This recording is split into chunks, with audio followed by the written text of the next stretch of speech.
ಸ್ನೇಹಿತರೆ, ಜಗತ್ತಲ್ಲಿ ಎಷ್ಟೋ ಯುದ್ಧಗಳಾಗಿವೆ. ಮಣ್ಣಿಗಾಗಿ ಯುದ್ಧ ಆಗಿದೆ, ಹೆಣ್ಣಿಗಾಗಿ ಯುದ್ಧ ಆಗಿದೆ, ಚಿನ್ನಕ್ಕಾಗಿ ಕಾದಾಡಿದ್ದಾರೆ, ಪೆಟ್ರೋಲ್ಗಾಗಿ ದೇಶಗಳನ್ನೇ ಸುಟ್ಟು ಹಾಕಿದ್ದಾರೆ. ಆದರೆ ಈಗ ಜಗತ್ತು 3ನೇ ಮಹಾಯುದ್ಧದ ಹೊಸ್ತಿಲಲ್ಲಿದೆ. ಆದರೆ ಈ ಯುದ್ಧ ನಡೀತಿರೋದು ಮಣ್ಣಿಗಲ್ಲ, ಪೆಟ್ರೋಲ್ಗಲ್ಲ, ಬದಲಿಗೆ ಮರಳಿಗಾಗಿ. S, silicon. ಸಾಮಾನ್ಯ ಮರಳಲ್ಲ, ಸಿಲಿಕಾನ್. ನಿಮ್ಮ ಸ್ಮಾರ್ಟ್ ಫೋನ್ನಿಂದ ಹಿಡಿದು ಶತ್ರುಗಳ ಎದೆ ಸೀಳೋ ಬ್ರಹ್ಮೋಸ್ ಮಿಸೈಲ್ವರೆಗೂ ಎಲ್ಲದಕ್ಕೂ ಈ ಸಿಲಿಕಾನ್ ಚಿಪ್ಗಳ ದೇವರು.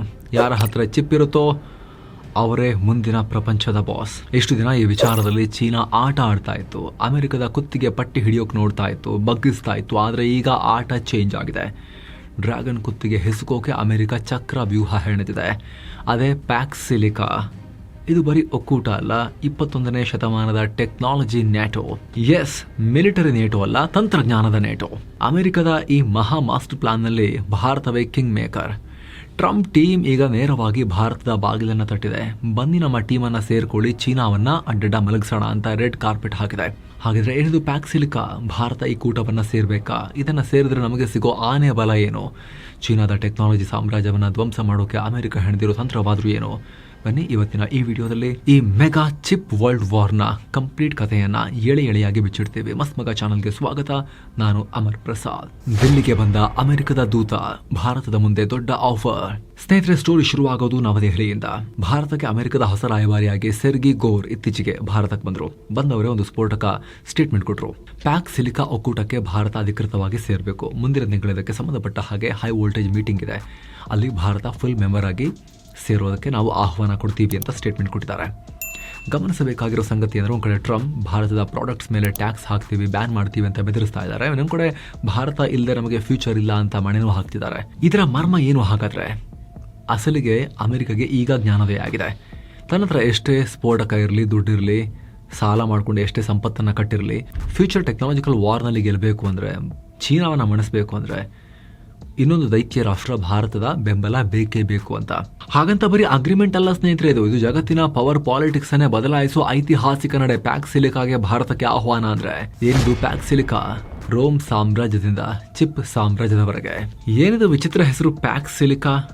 ಇದರ ಅರ್ಥ ಆಗಬೇಕು ಅಂದರೆ ನಾವು ಸ್ವಲ್ಪ ಇತಿಹಾಸಕ್ಕೆ ಹೋಗಬೇಕು. ಸುಮಾರು 2000 ವರ್ಷಗಳ ಹಿಂದೆ ಪ್ಯಾಕ್ಸ್ ರೋಮಾನ ಅಂತ ಇತ್ತು. ಅಂದರೆ ರೋಮನ್ ಸಾಮ್ರಾಜ್ಯದ ಶಾಂತಿ ಅಂತ ಅರ್ಥ. ಆಗ ರೋಮ್ ಜಗತ್ತನ್ನು ಆಳ್ತಾ ಇತ್ತು. ಯಾರ ಕೈಯಲ್ಲಿ ಕತ್ತಿ ಇರುತ್ತೋ ಅವರು ಪ್ರಪಂಚ ಆಳ್ತಾ ಇದ್ರು. ಆಮೇಲೆ ಪ್ಯಾಕ್ಸ್ ಬ್ರಿಟಾನಿಕಾ ಬಂತು. ಬ್ರಿಟಿಷರು ಬಂದು ಕಿಡ್ಕೊಂಡು ಜಗತ್ತನ್ನು ಆಳಿದ್ರು. ನಂತರ ಪ್ಯಾಕ್ಸ್ ಅಮೆರಿಕತನ ಡಾಲರ್ ಪವರ್ ಇಟ್ಕೊಂಡು, ಟೆಕ್ನಾಲಜಿ ಪವರ್ ಇಟ್ಕೊಂಡು ಮೆರಿತು. ಆದರೆ ಈಗ ಕಾಲ ಬದಲಾಗಿದೆ. ಇವತ್ತು ಯುದ್ಧ ಗೆಲ್ಲೋಕೆ ಕತ್ತಿ ಬೇಡ, ಅಣುಬಾಂಬ್ ಕೂಡ ಬೇಡ. ಬೇಕಾಗಿರೋದು ಒಂದೇ ಒಂದು, ಅದು ಸೆಮಿ ಕಂಡಕ್ಟರ್ ಚಿಪ್, ಸಿಲಿಕಾನ್. ಇವತ್ತು ಜಗತ್ತು ನಿಂತಿರೋದೇ ಸಿಲಿಕಾನ್ ಅಥವಾ ಮರಳಿನ ಮೇಲೆ. ಈ ಚಿಪ್ಸ್ ಇಲ್ಲ ಅಂದ್ರೆ ನಿಮ್ಮ ಕಾರು ಸ್ಟಾರ್ಟ್ ಆಗಲ್ಲ, ATM ನಲ್ಲಿ ದುಡ್ಡು ಬರಲ್ಲ, ಆಸ್ಪತ್ರೆ ವೆಂಟಿಲೇಟರ್ ಕೆಲಸ ಮಾಡಲ್ಲ. ಅಷ್ಟೇ ಯಾಕೆ, ಬಾರ್ಡರ್ ನಲ್ಲಿರೋ ಫೈಟರ್ ಜೆಟ್ಗಳು ಹಾರೋದೇ ಇಲ್ಲ.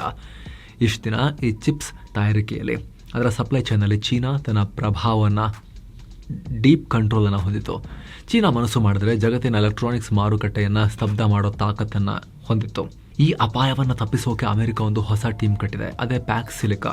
2025 ಡಿಸೆಂಬರ್ನಲ್ಲಿ ಇದನ್ನು US ಕಟ್ತು. ಸಿಂಪಲ್ ಆಗಿ ಹೇಳಬೇಕು ಅಂದರೆ, ಪ್ರಜಾಪ್ರಭುತ್ವ ಇರೋ ರಾಷ್ಟ್ರಗಳು ಮಾತ್ರ ಚಿಪ್ ತಯಾರಿಸಬೇಕು. ಚೀನಾ ಅಥವಾ ರಷ್ಯಾದಂತಹ ಡಿಕ್ಟೇಟರ್ಗಳ ಹಂಗಿಲ್ಲದೆ ನಾವು ಬದುಕಬೇಕು ಅನ್ನೋದೇ ಈ ಒಕ್ಕೂಟದ ಮೂಲ ಮಂತ್ರ. ಇದರಲ್ಲಿ ಯಾರ್ಯಾರಿದ್ದಾರೆ ಗೊತ್ತಾ?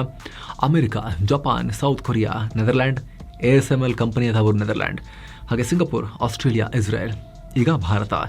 ಇನ್ನು ಕೆನಡಾ, ಯುರೋಪಿಯನ್ ಯೂನಿಯನ್, ತೈವಾನ್ಗಳು ಕೂಡ ಇದಕ್ಕೆ ಗೆಸ್ಟ್ ಕಾಂಟ್ರಿಬ್ಯೂಷನ್ ನೀಡ್ತಿವೆ. ಪೂರ್ಣ ಮೆಂಬರ್ಸ್ ಅಲ್ಲ ಸ್ನೇಹಿತರೆ, ಇದು ಸಾಮಾನ್ಯ ಗುಂಪಲ್ಲ. ಇದು ಚೀನಾದ ಟೆಕ್ನಾಲಜಿಯ ಕತ್ತನ್ನು ಕತ್ತರಿಸೋಕೆ ರೆಡಿಯಾಗಿರೋ ಒಕ್ಕೂಟ.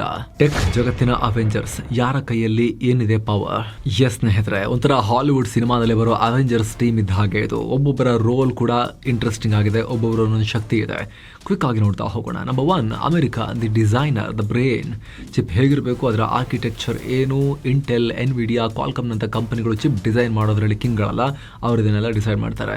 ಇಡೀ ಪ್ರಪಂಚದ ಟೆಕ್ನಾಲಜಿ ಬ್ರೈನ್ ಇರೋದು ಅಮೆರಿಕದ ಹತ್ರ. ಜಪಾನ್ ಕೂಡ ಇದರಲ್ಲಿ ಸಾಥ್ ಕೊಡುತ್ತೆ. Number 2, Netherlands, the machine maker, the tool. ಇದು ವೆರಿ ವೆರಿ ಇಂಪಾರ್ಟೆಂಟ್. ಚಿಪ್ ಮಾಡೋಕೆ ಬೇಕಾದ ಮಷಿನ್ ಜಗತ್ತಲ್ಲೇ ಯಾರ ಹತ್ರನೂ ಇಲ್ಲ, ಕೇವಲ ನೆದರ್ಲ್ಯಾಂಡ್ನ ASML ಕಂಪನಿ ಹತ್ರ ಮಾತ್ರ ಇದೆ. ಅಮೆರಿಕ ಈಗ ಆಲ್ರೆಡಿ ಮಷಿನ್ ಚೀನಾಗೆ ಹೋಗದ ಹಾಗೆ ಬ್ಲಾಕ್ ಮಾಡಿದೆ. Number 3, Taiwan and Korea, the factory, the manufacturers. ಜಗತ್ತಿನ 90% ಅಡ್ವಾನ್ಸ್ ಚಿಪ್ಸ್ ತಯಾರಾಗೋದು ತೈವಾನ್ನ TSMC ಮತ್ತು ಕೊರಿಯಾದ ಸ್ಯಾಮ್ಸಂಗ್ನಲ್ಲಿ. ಇವರು ಹಗಲು ರಾತ್ರಿ ಚಿಪ್ಸನ್ನು ಪ್ರೊಡ್ಯೂಸ್ ಮಾಡ್ತಾರೆ. Number 4 Australia. ಕಚ್ಚಾ ಸರಕು ರಾ ಮೆಟೀರಿಯಲ್. ಚಿಪ್ ಮಾಡೋಕೆ ಲಿಥಿಯಂ ಮತ್ತು ಸಿಲಿಕಾನ್ ಬೇಕು. ಇದರ ಕೀಲಿ ಕೈ ಇರೋದು ಆಸ್ಟ್ರೇಲಿಯಾ ಹತ್ರ. 2024 ಡೇಟಾ ಪ್ರಕಾರ Australia 88,000 metric ton lithium produce ಮಾಡುತ್ತೆ. ಇನ್ನು ಸಿಂಗಪೂರ್ AI ಡೆವಲಪ್ಮೆಂಟ್ನಲ್ಲಿ ಮುಂಚೂಣಿಯಲ್ಲಿರೋ ರಾಷ್ಟ್ರ. ದೊಡ್ಡ ದೊಡ್ಡ ಟೆಕ್ ಕಂಪನಿಗಳು ಇಲ್ಲಿ $ಬಿಲಿಯನ್ ಗಟ್ಟಲೆ ಇನ್ವೆಸ್ಟ್ ಮಾಡಿದ್ದಾರೆ. ಇದರಲ್ಲಿ ದೊಡ್ಡ ಲಾಜಿಸ್ಟಿಕ್ಸ್ ಮತ್ತು ಫಿನಾನ್ಸ್ ಸಿಸ್ಟಮ್ ಎಸ್ಟಾಬ್ಲಿಷ್ ಮಾಡಿಯಾಗಿದೆ. ಅದಕ್ಕೆ ಇವ್ರನ್ನ ಅಮೆರಿಕ ಈ ಕೂಟಕ್ಕೆ ಸೇರ್ಪಡೆ ಮಾಡಿಕೊಂಡಿದೆ. ಇದರ ಜೊತೆಗೆ ಇಸ್ರೇಲ್ ಕೂಡ ಸೈಬರ್ ಸೆಕ್ಯೂರಿಟಿಯನ್ನು ಹೊಂದಿದೆ. ಆಯ್ತಲ್ಲ, ಟೀಮ್ ರೆಡಿ.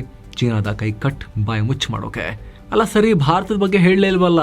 ಭಾರತದ ರೋಲ್ ಏನು ಹಾಗಾದ್ರೆ? ಇಲ್ಲೇ ಅಸಲಿ ಟ್ವಿಸ್ಟ್ ಇದೆ. ಚೈನಾ +1 ಅಲ್ಲ, ಓನ್ಲಿ ಇಂಡಿಯಾ. ಭಾರತವೇ ಏಕೆ?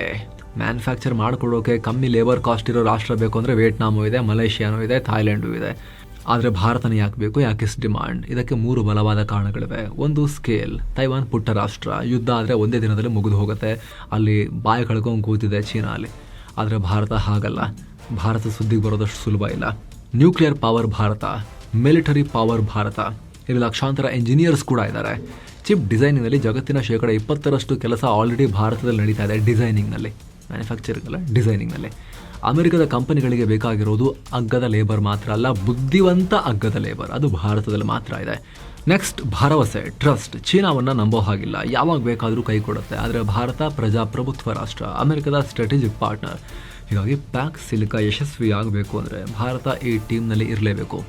ಇದಕ್ಕೆ ಅಮೆರಿಕದ ರಾಯಭಾರಿ ಬಂದವರೇ ಪ್ಲೀಸ್ ಜಾಯ್ನ್ ಆಗಿ ಅಂತ ಕೇಳ್ತಾ ಇರೋದು. ಸ್ಟಾರ್ಟಿಂಗ್ನಲ್ಲಿ ಸೇರಿಸ್ಕೊಳ್ಳದೆ ನಮಗೇನು ಹೇಳಿದೆ ಅವರು ಅಷ್ಟಕ್ಕೆ ಅವ್ರು ಮಾಡಿಕೊಂಡು ಹೊರಗಿಟ್ಟು ಅದೊಂದು ದೊಡ್ಡ ಸುದ್ದಿ ಮಾಡಿದರು ಟ್ರಂಪ್.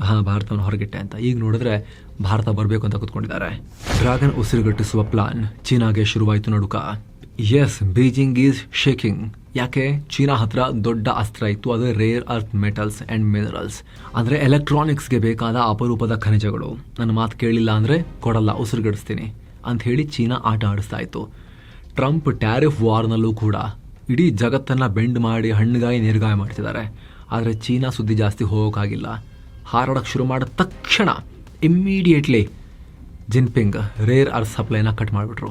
ಅಮೆರಿಕ ಒದ್ದಾಡಿಬಿಡ್ತು. ಟ್ರಂಪ್ ಬಾಲ ಮುದ್ರಕೊಂಡು ಬರಬೇಕಾಯಿತು ಜಿನ್ಪಿಂಗ್ ಮುಂದೆ ನೈಸ್ ಹೊಡೆಯೋಕ್ಕೆ.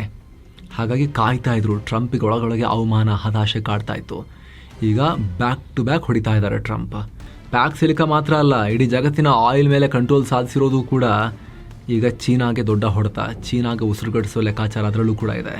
ಇಷ್ಟು ದಿನ ಚೀನಾ ಅಡ್ವಾನ್ಸ್ ಚಿಪ್ ಕೊಡಲಿಲ್ಲ ಅಂದರೆ ಸಪ್ಲೈ ಚೈನ್ ಕಟ್ ಮಾಡ್ತೀವಿ ಅಂತೇಳಿ ಹೆದರ್ಸ್ಕೊಂಡು ತಗೊಳ್ತಾ ಇತ್ತು. ಅಮೆರಿಕದಿಂದ ಚಿಪ್ಗಳನ್ನು ತಗೊಳ್ತಿತ್ತು.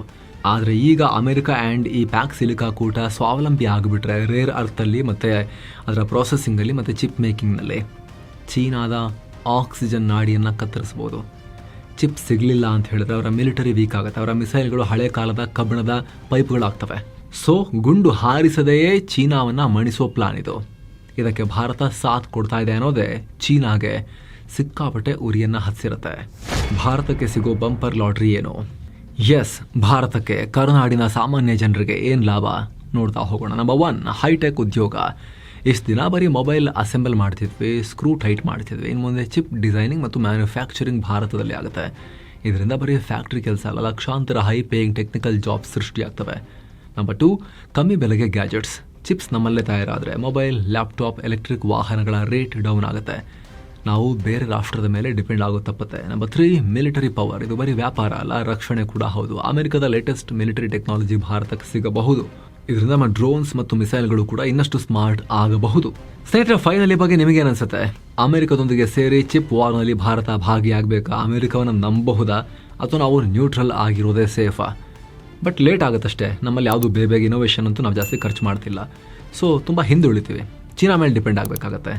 ಯಾವುದು ಬೆಟರ್? ಏನು ಮಾಡಬೇಕು? ಪ್ಯಾಕ್ ಸಿಲಿಕಾ ಸೇರಬೇಕಾ ಬೇಡವಾ? ನಮ್ಮನ್ನು ಕೇಳಿದ್ರೆ ಸೇರಬೇಕು. ನಿಮ್ಮ ಪ್ರಕಾರ ಏನು? ಕಾಮೆಂಟ್ ಮಾಡಿ ತಿಳಿಸಿ. ಹಾಗೆ ಸ್ನೇಹಿತರೆ, ವಿಡಿಯೋ ಕೆಳಗಡೆ ಜಾಯಿನ್ ಬಟನ್ ಇದೆ, ಅದರ ಮೇಲೆ ಕ್ಲಿಕ್ ಮಾಡೋ ಮೂಲಕ ನೀವು ಕೂಡ ಮಸ್ತ್ ಮಗ ಪ್ರೀಮಿಯಂ ಮೆಂಬರ್ ಆಗ್ಬೋದು. ಆ ಮೂಲಕ ಎಲ್ಲ member only content including weekly business bulletin, news, current power, ಎಲ್ಲ ಸ್ಪೆಷಲ್ ವೀಡಿಯೋಸ್ ಇನ್ಕ್ಲೂಡಿಂಗ್ ಇವಾಗ ಪಬ್ಲಿಷ್ ಆಗ್ತಿರೋ ಎಕನಾಮಿಕ್ಸ್ನ ಮಿನಿ ಸೀರೀಸ್ ನೀವೆಲ್ಲ ನೋಡೋಕೆ ಶುರು ಮಾಡ್ಬೋದು. ನಾಲೆಜ್ ಗೇನ್ ಮಾಡ್ಕೋಬೋದು. ಆಸಕ್ತರು ಮಿಸ್ ಇಲ್ಲದೆ ಚೆಕ್ ಮಾಡಿ ವಿಡಿಯೋ ಕೆಳಗಿರೋ ಜಾಯಿನ್ ಬಟನನ್ನು. ಮತ್ತೆ ಭೇಟಿ ಆಗ್ತಿರೋಣ. ನಮಸ್ತೆ.